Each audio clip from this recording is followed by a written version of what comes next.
Dumako tayo dun sa susunod nating talakayin no, na balita. Ito sabi rito.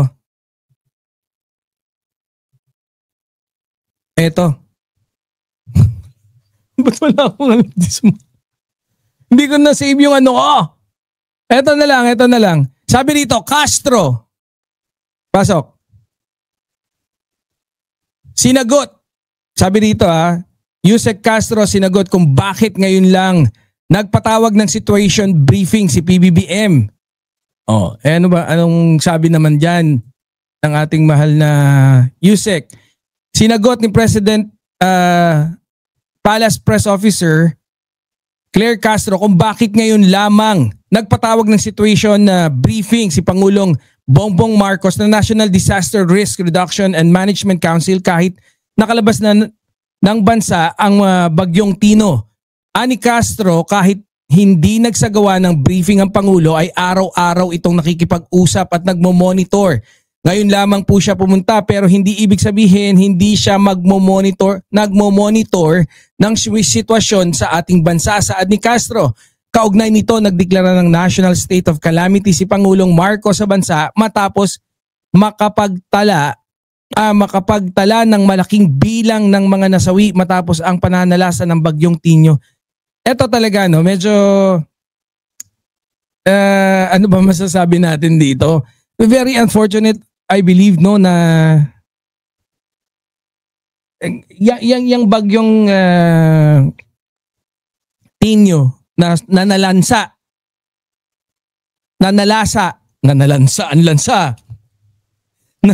yung nanalasa dyan sa Cebu. Marami talaga nagtitake opportunity para banatan yung ating mahal na Pangulo. Andyan yung binanggit natin, hinahanap si PBBM, nasaan ka?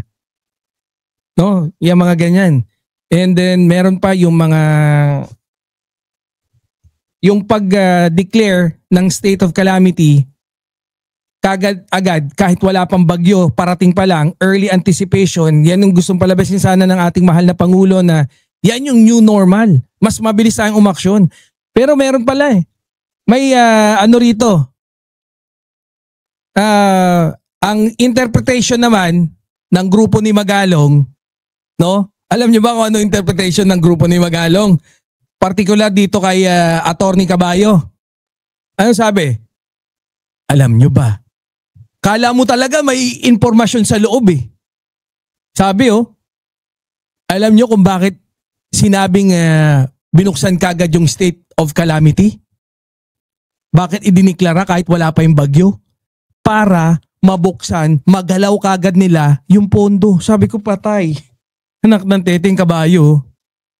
Ay, kala ko nasan doon. Si Attorney Libayan. Yan, Attorney Libayan ayop naman Grabe.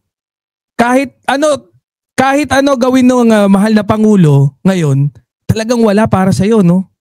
Hindi ka partida, hindi ka pa DDS niyan. Walang hiya ka talaga. Hindi, sa totoo lang, medyo may pagkawalang hiya na yung mga galawan mo Biruin mo, no? Nagdeklara, mabilis ang aksyon, isinaad kagad na state of calamity para Hindi, puro ayuda lang. Puro ayuda na sa isip ng administrasyon ngayon. Grabe, napakakitid ng utak. No, ang magaling lang talaga sa kanya is yung biyanan niya na si Magalong. Ito, ano sabi rito? Presidential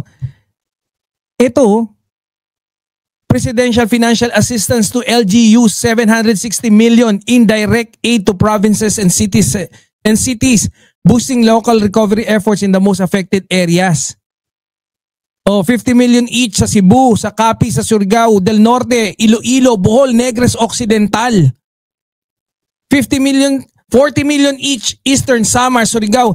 Hindi naman kakamkamin ni PBBM yan. Hindi ang kakainin ni PBBM. No, para pinagbuksan na, inokay na, nagbigay ng budget. Anak ng teteng, to si Caballo. Talagang sinasadya raw yan na buksan. No, i-declare na state of calamity yung mga particular na lugar para mabuksan yung pondo. natural. Yun ang propaganda.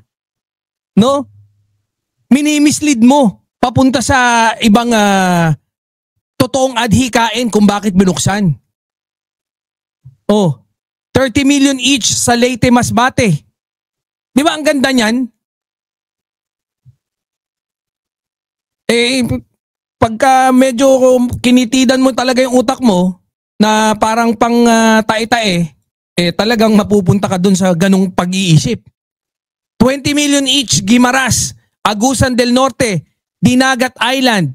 10 million each, Biliran, Camarines Sur, Sorsogon, Misamis Oriental, Negros Oriental, Palawan. 5 million each, Albay, Batangas, Northern Samar, Siquijor, Quezon, Samar, Agusan del Sur, Laguna, Zamboanga City, Camiguin, Occidental Mindoro, Camarines Norte, Zamboanga del Norte, Iligan City, Romblon, City of Manila. Yan, masama yan para kay Kabayo. Biruin nyo, okay ba yung ganung pag-iisip? Na imbis na tayo, purihin daw. Dahil pinupuri daw, ayan, magaling yung Pangulo, tumulong. Galing din naman sa bulsa nyo yan, yung pinantulong.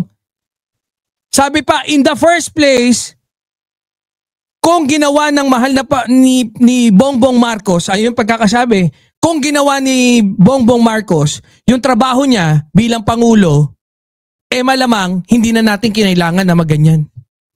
sabi ko, grabe, ayop mag-isip to. Talagang hindi tao. Ayop talaga. No? Para, wala na lahat na lang na may, para sa kanya, ang may kasalanan talaga lagi yung Pangulo. No, pero issue lang daw. Guys, no, tayo nakikisimpatya tayo, hanggang ganyan pa lang tayo Hanggang ganyan lang yung kaya nating gawin for now. Makisimpatya dun sa ating mga kababayan dyan sa Cebu. Iwasang kutsain kung ano man yung sinasapit nila ngayon. Pero natutuwa tayo diyan sa mabilis na galaw o aksyon ng administrasyon ni PBBM.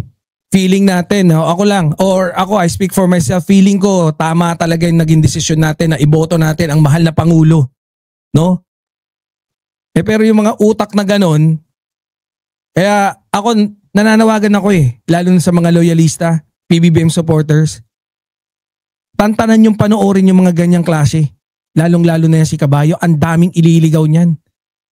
No? Imbis na magpasalamat tayo, imbis na maging okay, dahil mabilis ang aksyon ng pamahalaan, wala. Nga. Bakit?